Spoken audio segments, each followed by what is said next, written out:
G20 शिखर सम्मेलन एक ऐसा अवसर होता है जहां दुनिया के तमाम देशों के पास एक दूसरे के साथ संबंधों को मजबूत करने का बेहतरीन मौका होता है, क्योंकि इस समिट में दुनिया के तमाम बड़े देश हिस्सा लेते हैं। यही वजह है कि मोदी सरकार ने भी तमाम देशों के साथ भारत के रिश्ते मजबूत करने के लिए इस खास मौके का पूरा फायदा उठाया और अमेरिकी राष्ट्रपति जो बाइडेन से लेकर चीन के राष्ट्रपति शी जिनपिंग, फ्रांस के राष्ट्रपति इमैनुअल मैक्रों और ब्रिटेन के पीएम ऋषि सुनक जैसे ताकतवर नेताओं के साथ मुलाकात की।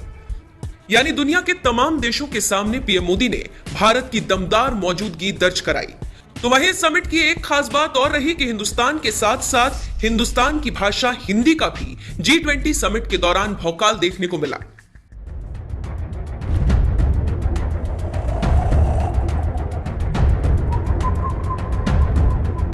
भारत में जब भी हिंदी भाषा का जिक्र होता है, विरोध के स्वर सुनाई देने लगते हैं। खासकर तमिलनाडु, आंध्र प्रदेश, तेलंगाना जैसे दक्षिण राज्यों से हिंदी भाषा के विरोध की आवाज तेज होने लगती है, क्योंकि इन राज्यों के नेताओं को यह बात पसंद नहीं कि हिंदी को पूरे देश में मान्यता मिले और देश के सभी राज्य हिंदी को प्राथमिकता दें, जैसे अंग्रेजी भाषा को पूरी दुनिया में मान्यता दी जाती है।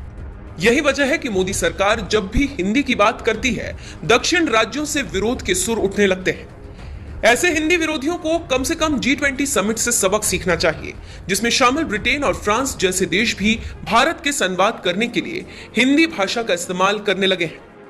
तभी तो G20 समिट के दौरान पीएम मोदी के साथ मुलाकात के बाद फ्रांस के राष्ट्रपति इमैनुअल मैक्रों ने खुद हिंदी में ट्वीट किया और पीएम मोदी के साथ की एक फोटो ट्वीट करते हुए लिखा, प्रधानमंत्री नरेंद्र मोदी के साथ शांति के लिए हम एक ही एजेंडा साझा करते हैं। हम भारत की आगामी G20 अध्यक्षता के तहत इस पर काम करेंगे। यहां तक कि ब्रिटेन के प्रधानमंत्री ऋषि सुनक ने भी पीएम मोदी से मुलाकात के साथ की एक तस्वीर पोस्ट करते हुए अंग्रेजी में जहां लिखा यूनाइटेड बाय फ्रेंडशिप, तो वहीं हिंदी में लिखा एक मजबूत दोस्ती। दुनिया के दो बड़े देशों के नेताओं ने हिंदुस्तान के लिए हिंदी में ट्वीट किया तो पत्रकार रूबिका लियाकत ने लिखा, हिंदी और हिंदुस्तान का दम, वंदे मातरम। आपको बता दें, इसी देश के नेता हिंदी से इतनी नफरत करते हैं कि कर्नाटक के पूर्व सीएम HD कुमारस्वामी ने मौजूदा बीजेपी सरकार को हिंदी दिवस नहीं मनाने के लिए पत्र तक लिख दिया था। इसे कर्नाटक के लोगों के लिए अन्याय बताया था। इतना ही नहीं, हिंदी के मुखर विरोधी रहे तमिलनाडु के सीएम MK स्टालिन भी इसी साल अक्टूबर में मोदी सरकार को आगाह किया था कि हिंदी थोपने की कोशिश न करे सरकार। हिंदी भाषा को लेकर राजनीति करने वाले ऐसे नेताओं की वजह से हिंदी को आज तक भारत में ही मान्यता नहीं मिल सकी, लेकिन इसके बावजूद मोदी सरकार हिंदी को भारत ही नहीं, वैश्विक स्तर पर भी पहचान दिलाने में लगी हुई है। यही वजह है कि सरकार ने अगले साल फरवरी में होने वाले विश्व हिंदी सम्मेलन का आयोजन फिजी के नाडी में करने का फैसला किया। इतना ही नहीं, संयुक्त राष्ट्र यानी UN में भी हिंदी को आधिकारिक भाषा के रूप में शामिल कराने की कोशिश में मोदी सरकार लगी हुई है। बहरहाल, एक तरफ जहां भारत में ही हिंदी का विरोध हो रहा है, तो वहीं दूसरी तरफ ब्रिटेन और फ्रांस जैसे देश भारत से हिंदी में संवाद कर रहे हैं। इस पर आपका क्या कहना है? अपनी राय हमें कमेंट कर जरूर बताएं। अपने मित्र राष्ट्रपति जोकोविक का अभिनंदन करना चाहता हूं। उन्होंने इस कठिन समय में G20 को कुशल नेतृत्व दिया है और मैं आज G20 समुदाय को बाली डिक्लेरेशन के अनुमोदन के लिए भी बधाई देता हूं। भारत अपनी G20 अध्यक्षता के दौरान इंडोनेशिया के सराहनीय इनिशिएटिव को आगे बढ़ाने का भरसक प्रयत्न करेगा। भारत के लिए यह अत्यंत शुभ संयोग है कि हम G20 की अध्यक्षता का दायित्व इस पवित्र द्वीप बाली में ग्रहण कर रहे हैं। भारत और बाली का बहुत ही प्राचीन रिश्ता है।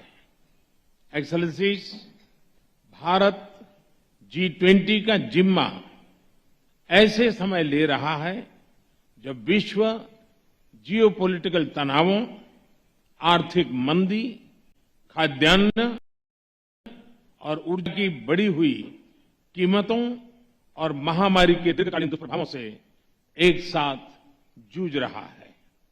ऐसे समय विश्व G20 की तरफ आशा की नजर से देखता है।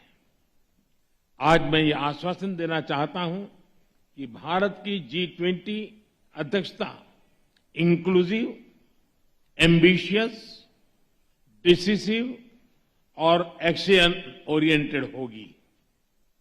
एक्सेलेंसी, अगले एक साल में हमारा प्रयत्न रहेगा कि G20 नए विचारों की परिकल्पना के लिए और सामूहिक एक्शन को गति देने के लिए एक ग्लोबल प्राइम मूवर की तरह काम करे।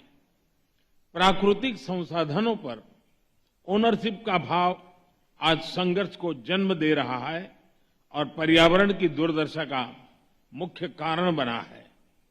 प्लेनेट के सुरक्षित भविष्य के लिए ट्रस्टीशिप का भाव ही समाधान है। इसमें लाइफ यानी लाइफस्टाइल फॉर एनवायरमेंट अभियान एक बड़ा योगदान दे सकता है। इसका उद्देश्य सस्टेनेबल लाइफस्टाइल को एक जन आंदोलन बनाना है। एक्सेलेंसी, आज आवश्यकता है कि विकास के लाभ सर्वस्पर्शी और सर्वसमावेशी हो। हमें विकास के लाभों को ममभाव और समभाव से मानव मात्र तक पहुंचाना होगा। वैश्विक विकास महिलाओं की भागीदारी के बिना संभव नहीं है। हमें अपने G20 एजेंडा में विमेन लेड डेवलपमेंट पर प्राथमिकता बनाए रखनी होगी। बिना शांति और सुरक्षा हमारी आने वाली पीढ़ियां आर्थिक वृद्धि या टेक्नोलॉजिकल इनोवेशन का लाभ नहीं ले पाएगी।